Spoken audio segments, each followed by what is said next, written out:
You can now get a 30-day trial to experience The Athletic for free. Visit the link in the description below to try it now. It's that Tifo Football Show, starring JJ Bloor and Alex Stewart, and your host, Joe Devine. The Tifo Football Show. Hello and welcome to the Tifo Football Show, the show in which we answer the questions that you have posed to us. And we'll be doing that today. If you'd like to ask us a question for us to answer, do drop it in the comments below. Or in fact, just DM it straight to Alex Stewart. Yay!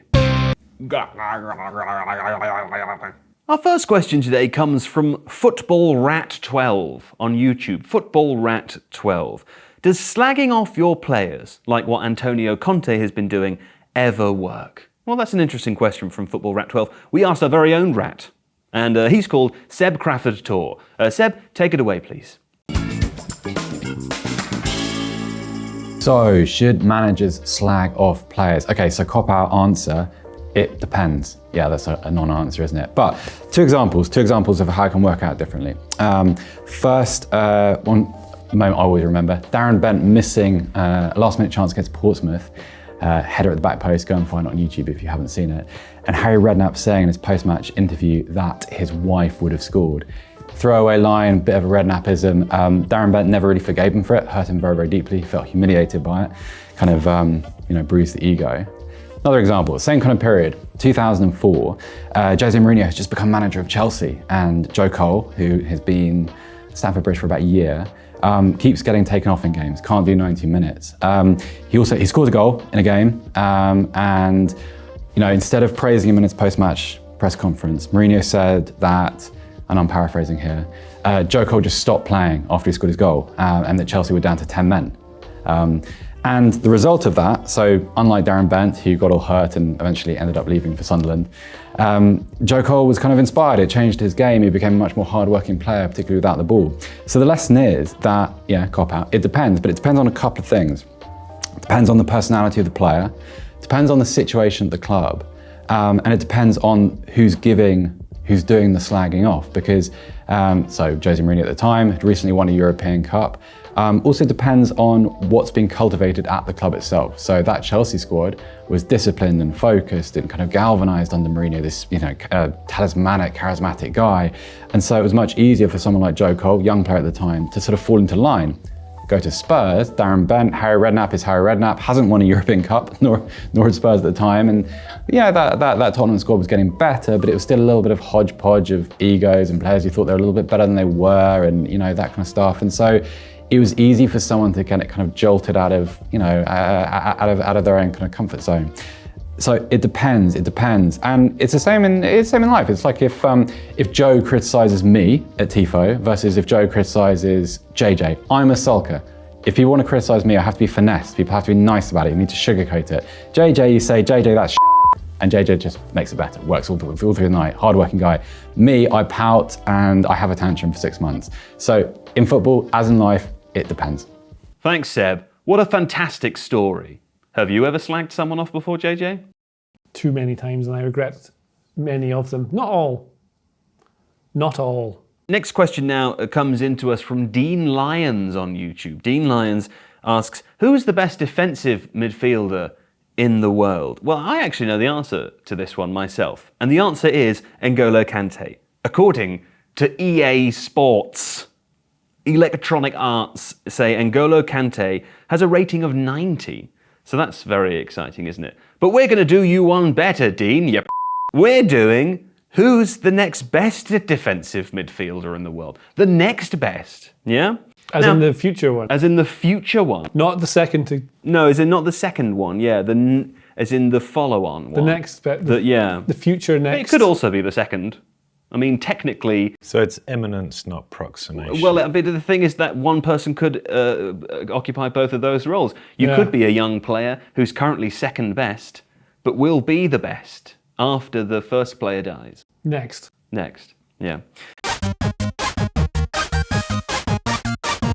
So Alex, if you can just pretend that you didn't already film this, go over there and turn extremely slowly, too slow for us to hide that transition so that we have to address it in the show, that would be fantastic. Thank you.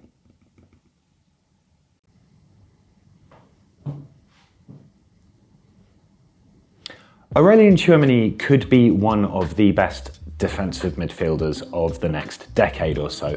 Let's have a look at what he does. This is the current Monaco lineup. They're playing in this sort of 4-1-4-1 system, but Volland gets forward quite aggressively here. Lucas will drop back and you get this kind of staggered system. Tchouaméni here is the absolute key.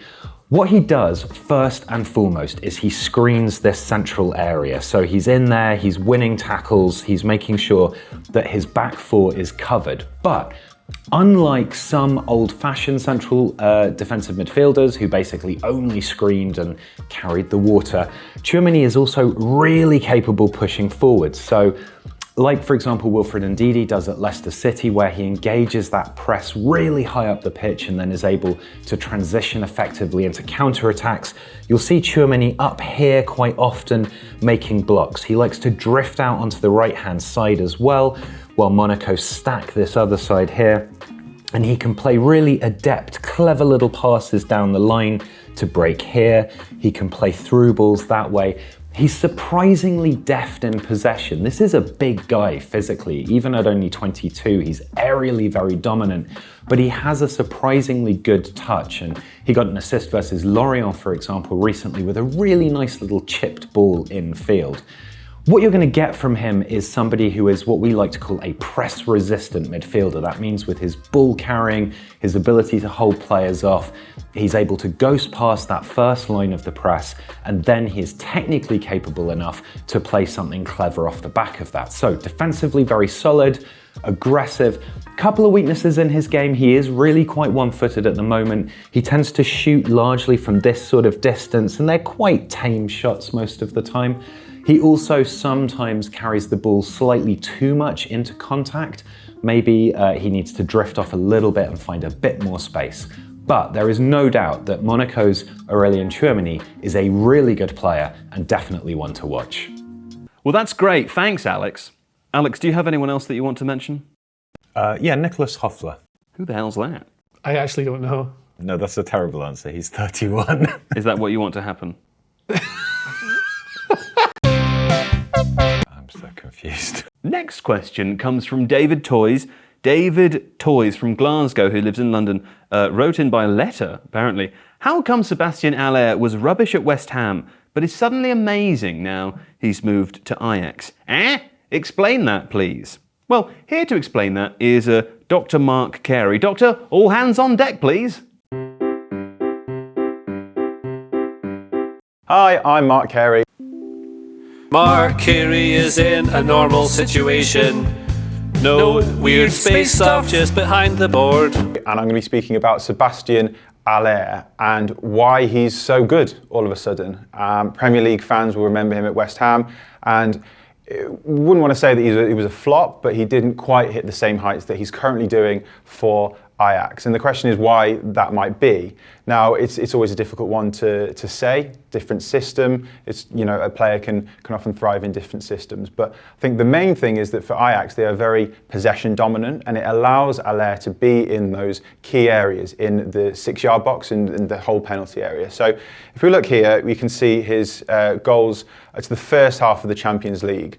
So by the end of the group stage, Haller is actually the top goal scorer with 10 goals in the Champions League. And looking at the goals that he scored, you can see that they're all within the width of the goal and in really highly lucrative areas. So looking at his XG per shot, the average shot, the average quality of a given shot that he has, 0.38, so a 38% chance of a given shot going in is ludicrous. Now it's a small sample size, but it just shows just how highly valuable he's getting into those good areas.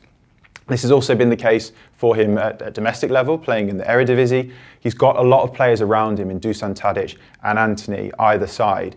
be able to provide him, for him to stay within the width of the goalposts, within the penalty area, and not maybe do what he was doing a little bit more at West Ham, which was maybe playing with his back to goal, players playing off him having to win a lot of headers and be a lot more physical, which you can see with Mikel Antonio at the moment. It's not maybe quite as much his game, so he's being in far more lucrative areas so that he's able to get shots and clearly score a lot of goals. I mean, are you surprised by that? As surprised as that? What did you think about that? Really astounded. Beautiful work. And I liked his use of dragons throughout. Well, you've got to have dragons these days. HBO made sure of that. Oh, with the taxes.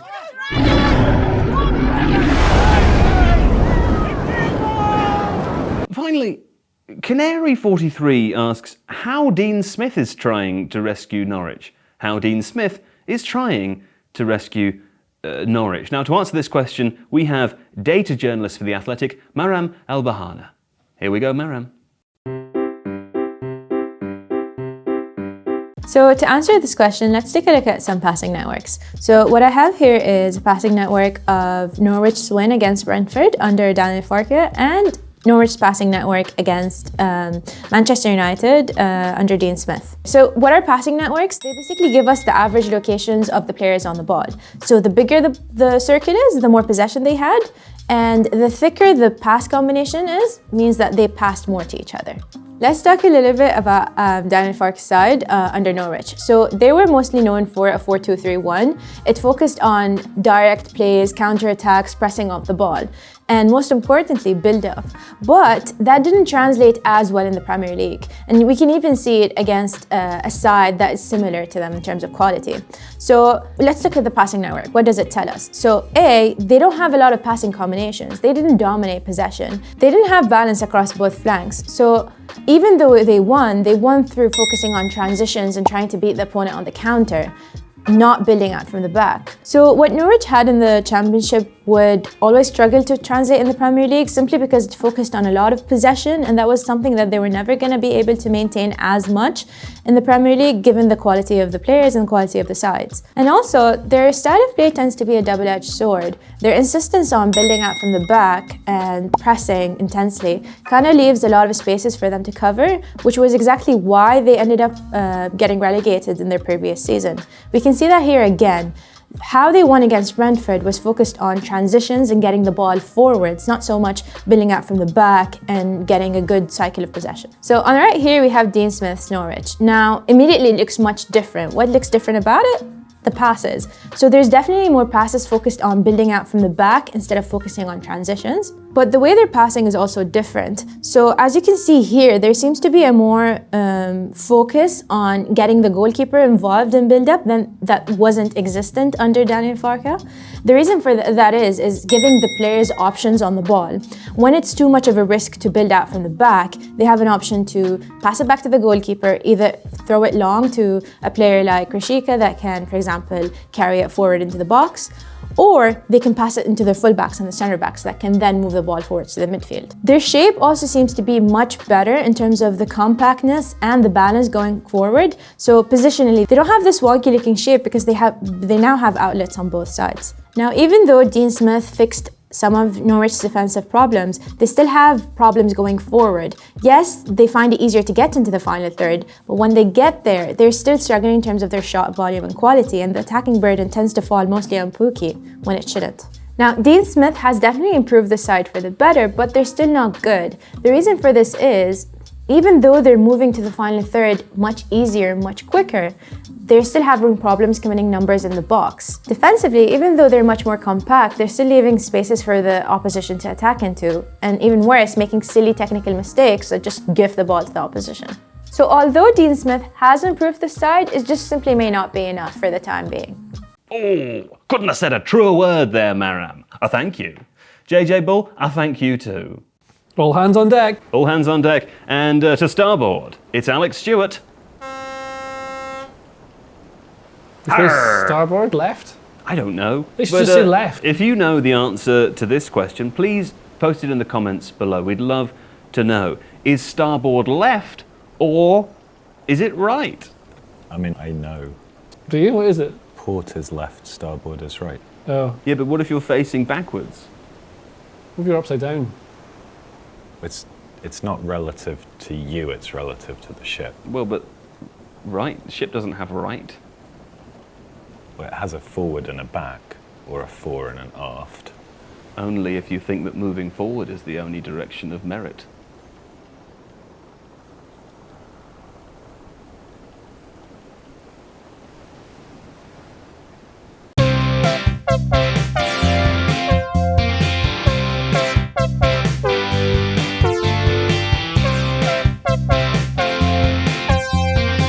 If you like this video, please consider subscribing to the channel. The Athletic brings you the best sports journalism in the world in a personalised experience, connecting you with the stories and teams that you care about the most. There's coverage of 13 sports, plus direct access to world-class journalists through live Q&As, discussions and podcasts. Not to mention, it's all ad-free. And you can try it now for free for 30 days by clicking the link in the description.